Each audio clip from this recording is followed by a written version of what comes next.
ଜୟ Jagannath. IPL 2026 କଣ ଚାଲିଛି ମତେ କିଛି ବୁଝା ପଡୁନି। କାରଣ ମୁଁ ଯୋଉ ଟିମ୍ ଭାବୁଥିଲି ୱିକ୍ ଅଛି ବୋଲିଂରେ, ବ୍ୟାଟିଂରେ ଜାଣିଥିଲ ହେଭି ଫର୍ମରେ ଅଛନ୍ତି, ବଟ୍ ମୁମ୍ବାଇ ଭଳିଆ ଟିମ୍କୁ ଏମିତି ମାରିବ ବୋଲି ମତେ ବିଶ୍ୱାସ ହଉନଥିଲା। ଦାନବ ଜାଗେ, ହାସଟ୍ୟାଗ ଦାନବ ଲେଖିଦେଲେ ବି ଏବେ ଚଳିବ।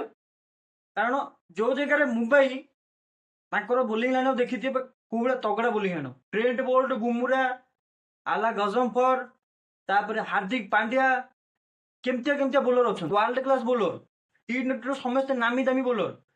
ଟି-20 ୱାର୍ଲଡ କପ୍ ଦେଖିବା ହାର୍ଦ୍ଦିକ ପାଣ୍ଡ୍ୟାକୁ 5 ନମ୍ବର ବୋଲର ହିସାବରେ ନେଇକି ଖେଳୁଥିଲେ। ତ ସେମିତିଆ ଟିମ୍ ଯେତେବେଳେ ମାରୁଛି 243 ରନ୍, ତାକୁ 8ଟା ବଲ୍ ଥାଇକି ହାଇଦ୍ରାବାଦ ବାଲା ଇଜିଲି ମାରିଦେଲେ। ଯୋଉ ଜାଗାରେ ଟ୍ରାଭିସ୍ ହେଡ୍, ଜାଣିଥିବେ ନେଳି ଜର୍ସି ଟ୍ରାଭିସ୍ ହେଡ୍ର ପଙ୍ଗା କଣ, ଇଣ୍ଡିଆକୁ 2 ଥରରୁ 3 ଥର ପେଲିଛି ଏକୁଟିଆ। କହି ୱାର୍ଲଡ କପ୍ 2023ଟାକୁ ଦେଖିବେ, ଏକୁଟିଆ ମାଇଲା। 2024 ନାହିଁ 2022ର ୱାର୍ଲଡ କପ୍ ଟେଷ୍ଟ ଦେଖିବେ, ଏକୁଟିଆ ମାଇଲା। ତ ଟ୍ରାଭିସ୍ ହେଡ୍ର ପୁରା ପଙ୍ଗା ପୁରା ନେଳି ଜର୍ସି ସହିତ ପୁରା 100% ଅଛି। 2024ରେ ଦେଖି ଆରସିବିକୁ ହାଏଷ୍ଟ ରନ୍ ସେଇ ମାରିଥିଲେ। ହାଇଦ୍ରାବାଦ ଆରସିବିକୁ ଯେତେବେଳେ ଆରସିବିର ହାଲକା ନେଳି ଥିଲା, ଏଇତିକ ବର୍ଡର ଥିଲା ବ୍ଲୁ, ସେତିକି ବେଳେ ଆରସିବି ବୋଲରଙ୍କୁ ଯୋଉ ମାଡ଼ ମାରିକି 287 ଥୋଇଦେଲେ ଏକାଥରେ।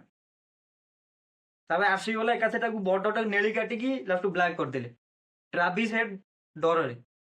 ଆଉ ଗୋଟେ ରିକ୍ୱେଷ୍ଟ ରହୁଛି ଭାଇ, ଯୋଉ ଟିମ୍ ମାନଙ୍କର ଇଏ ଅଛି ନେଳି ଜର୍ସି ଅଛି ଭାଇ, ତାକୁ ଚେଞ୍ଜ କରିଦିଅ ଭାଇ।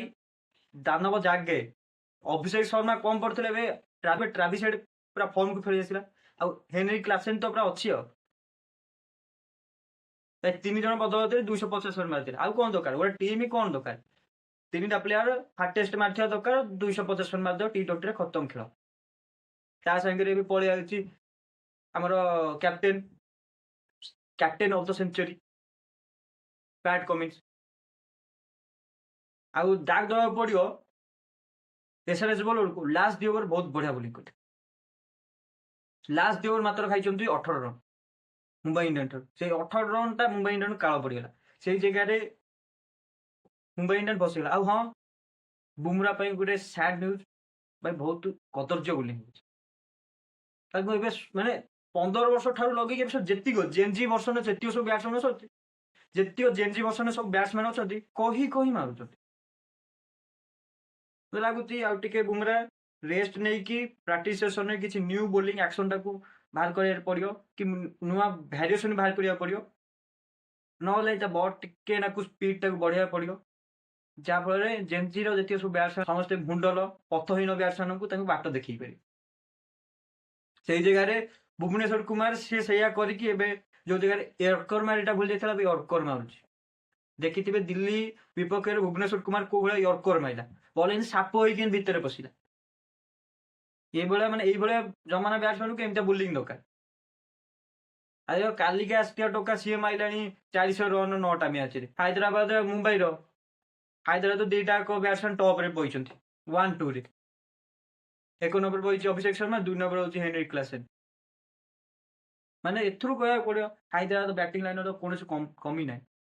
ଆଉ ସେମିଫାଇନାଲଟା ଏଥର ମଜା ହବ, ଯିଏ ଯିବ ସିଏ ଖେଳ। ମାନେ 240 ରନ୍ ଚେସ୍ କଲେ ତ ସେମିଫାଇନାଲ ପାର ହବ। ସେଇଭଳିଆ ଟିମ୍ ସବୁ ଅଛନ୍ତି।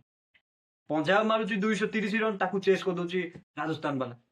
ରାଜସ୍ଥାନ ମାରୁଛି 230 ରନ୍, ତାକୁ ଲଗାତାର ଚେସ୍ କଲାଣି। ଏବେ ହାଇଦ୍ରାବାଦ 230 କଲା ଚେସ୍ କଲା, ଏବେ 245 ଚେସ୍ କଲା।